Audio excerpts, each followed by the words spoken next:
I'm Tracy and I'm almost 32. I'm a proud mom to a spirited 4-year-old named Zach and happily married to my loving husband, Cole. On the outside, our life might look perfect, and it actually is now, but it has not been always this easy for me. Let me give you a little backstory and take you back to when I was 26 and freshly married to my ex-husband, Keith. Keith was the calm type, quiet and not one to show his emotions readily. I often wondered if he loved me as more than just a friend. Little did I know, Keith actually did have a thing for me until he admitted it while we were watching a flamingo pink sunset on our trip to California. We got into a relationship, and soon enough, we were married. Life was good. We had our jobs, and the excitement of being a newly married couple was in the air. The real twist came when just 4 months into our marriage, I found out I was pregnant. I broke the news to Keith. Surprisingly, he was equally thrilled about it. I said surprisingly because Keith had always mentioned how he did not want any kids before 30. But when I told him that we had a bun in the oven, he said, "You have made me the happiest man on earth." Anyway, those initial 3 months of my pregnancy were blissful. Keith transformed into the perfect husband, showing me love and care in the most endearing ways. During that time, he would surprise me with breakfast in bed and run warm baths after a long day, and overall, he made me feel extremely loved and important.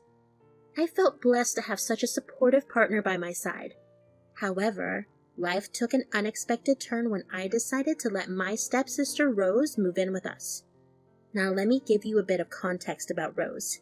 She is the daughter of my stepfather, who married my mom after my real dad passed away due to a heart condition. But Rose and her dad had always been nothing but nice to me. Rose was not the stereotypical evil stepsister. In fact, we had always been close. We used to call each other up very often to check in on each other, and that is how our relationship was. Hey Rose, how's it going? I'm doing well. And what about you? How's the pregnancy treating you? It's a lot tougher than I imagined. 3 months in and I already feel exhausted. The cravings are driving me crazy, and I'm always munching on something or the other. But at least Keith is being a supportive husband. Oh, that's good to hear. Yeah, I'm thinking of taking some time off work. The pressure is just too much. This is the first time for me and I don't want to overburden myself. You will be fine. I hope so. It's just that I will be home alone with nothing to do. Keith will be at work and it's going to be a wild ride. Tell me if I'm overstepping, but would you mind if I come and stay with you for a while? I've been working from home and I'm stuck in my apartment all day. Would you be willing to come spend time with me? Absolutely.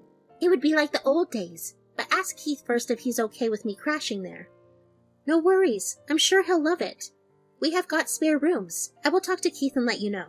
Sounds perfect. I'll be waiting to hear from you. So when Rose made that generous offer, I talked to Keith about it. Surprisingly, he was all for it, saying this was a special time for us, especially since it was my first pregnancy. He felt I should not be alone at home, so we decided to go ahead with Rose's plan, and Keith insisted I call her right away. Within a week, Rose had packed her bags and moved in with us. We set up one of the spare bedrooms for her. Initially, it felt a bit strange having Keith and Rose coexisting, considering they were not particularly close. But things started changing over time. Our daily routine settled into a comfortable pattern. Keith would leave for the office in the morning, leaving Rose and me to spend the day together. Rose, being a fitness enthusiast, introduced me to gentle prenatal yoga, helping me stay active and easing the pregnancy strain. After Rose was done with her work, we would indulge in movie nights. We would pick a film, snuggle up on the couch with blankets and snacks, and enjoy a cozy evening together. Rose took care of me in the most thoughtful ways. When Keith returned home in the evening, the three of us would gather for a cozy dinner. Hey babe, we are really low on groceries. It is Saturday and I've got nothing planned. How about we make a trip to the grocery store? Ugh, I'm really tired, hon. Can you go alone? How about I accompany you, Keith? I need to stop at this clothing store too. They brought in some vintage dresses and called me because I'm a regular there. I really want to pick up one for myself. We can make a quick stop there. Cool with you? Well, that sounds like a great idea. Honey, do you mind? No, you guys go. I will be fine on my own for a couple of hours. I'm going to sleep anyway. I vividly recall that day because it was the beginning of everything. Keith and Rose headed to the grocery store as planned, and I decided to take a short nap. However, what was intended to be a 2-hour nap turned into a 5-hour slumber. When I finally woke up, it was still pouring rain outside, and darkness had settled in for the evening. Concerned about Keith and Rose, I attempted to call them, but my calls went unanswered. Waiting anxiously, I refrained from having dinner, my mind consumed by worries that something bad might have occurred. The clock ticked on, and it was not until 10 at night that both of them finally walked through the door. "Where have you guys been?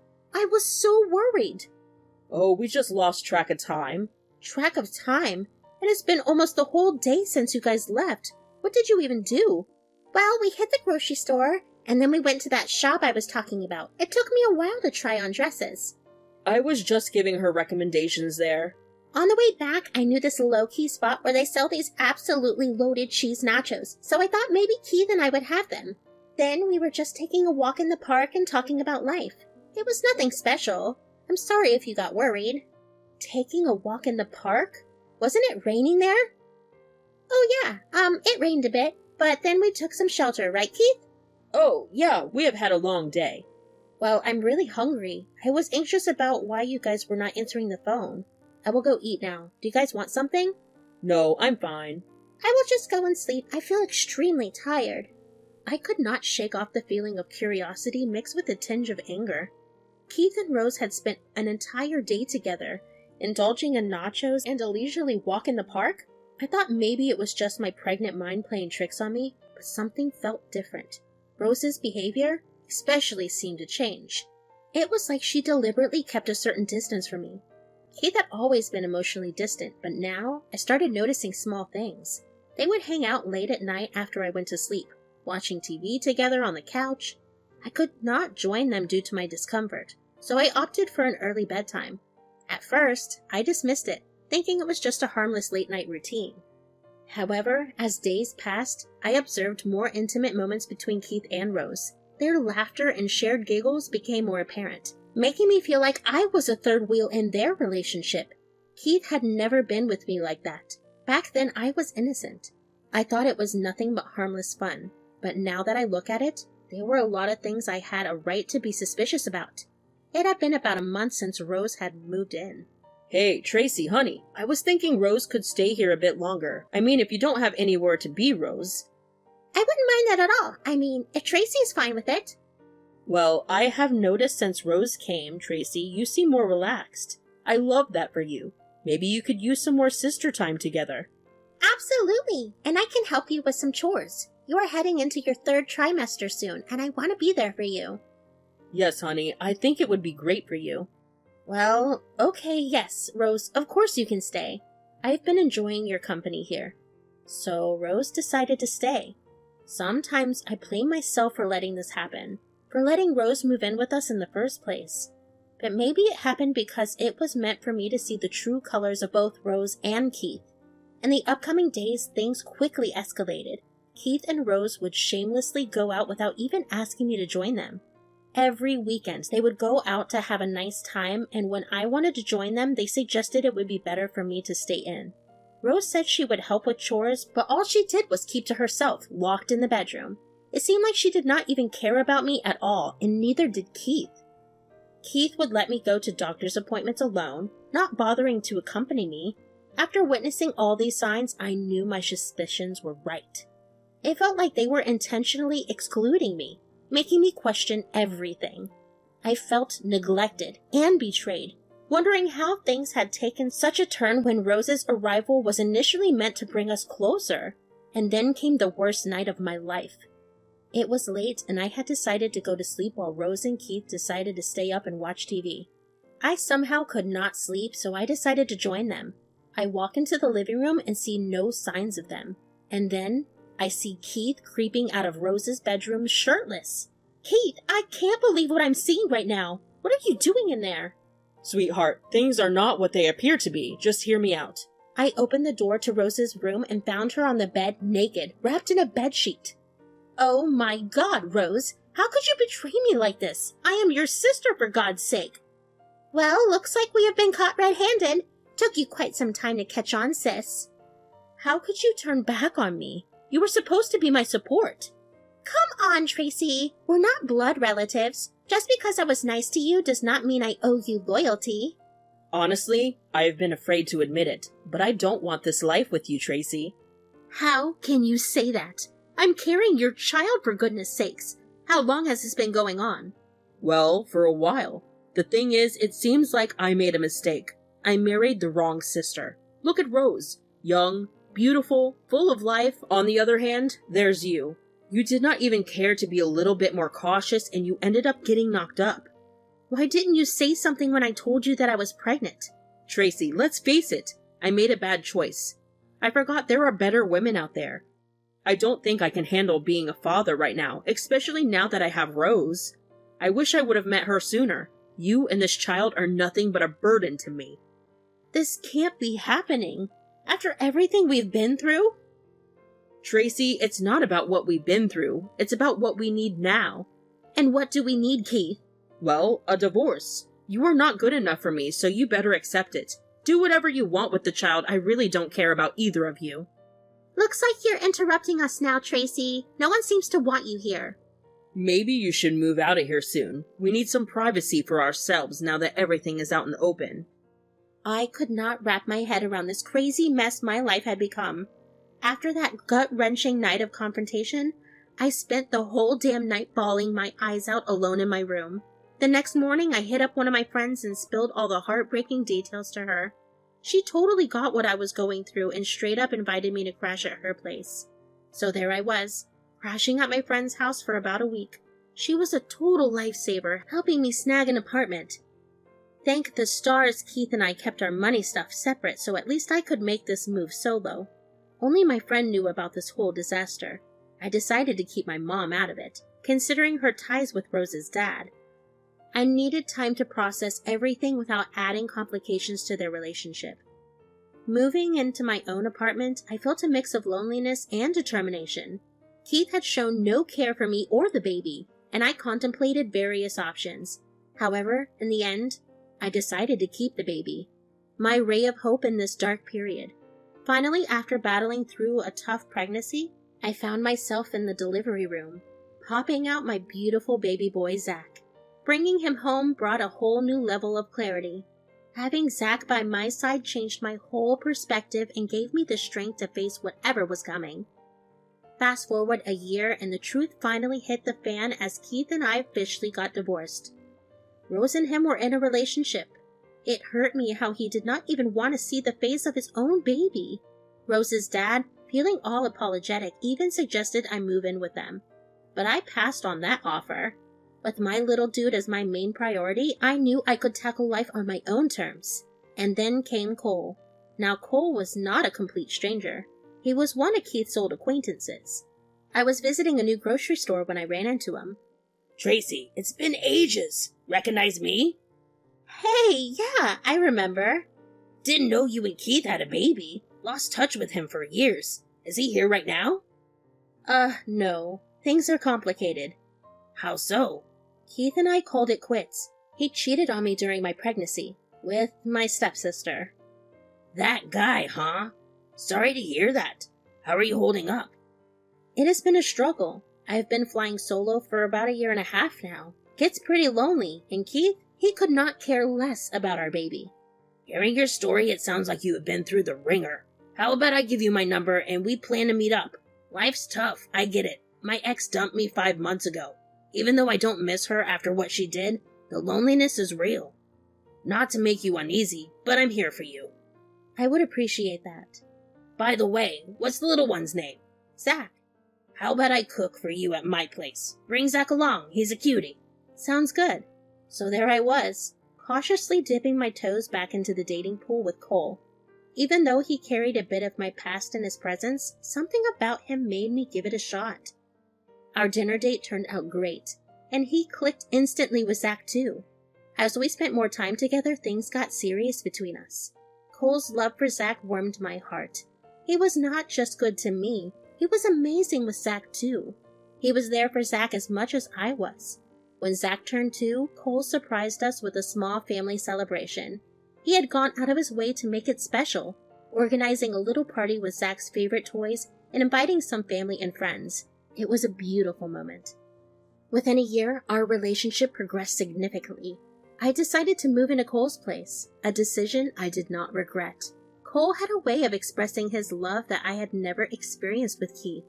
Grand gestures, vocal affirmations, and genuine care. It was something I felt I deserved after everything I had been through. So after 2 amazing years with Cole, something incredibly sweet happened. Cole, being his thoughtful self, came up with the cutest proposal ever. He created a whole picture book with illustrations featuring me, him, and Zach. The day arrived and Cole handed over the book to Zach. He was beaming with excitement.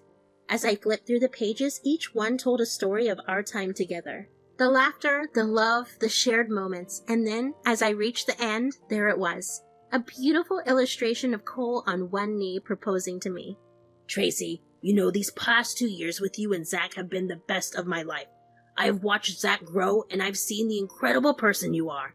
I can't imagine my life without you both. Cole, you have made everything so special. I have never felt this loved and cherished. Will you marry me, Tracy? I love Zach as if he were my own. I want to be his dad in every sense. I promise to support him, love him, and treat him like the amazing kid he is. I want to make you happy. I want to build a life with you and Zach together. Thank you, Cole. You have made me believe in love and goodness again. I would love to marry you.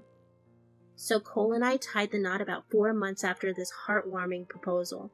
We kept the wedding cozy, only having my mom and stepdad from my side.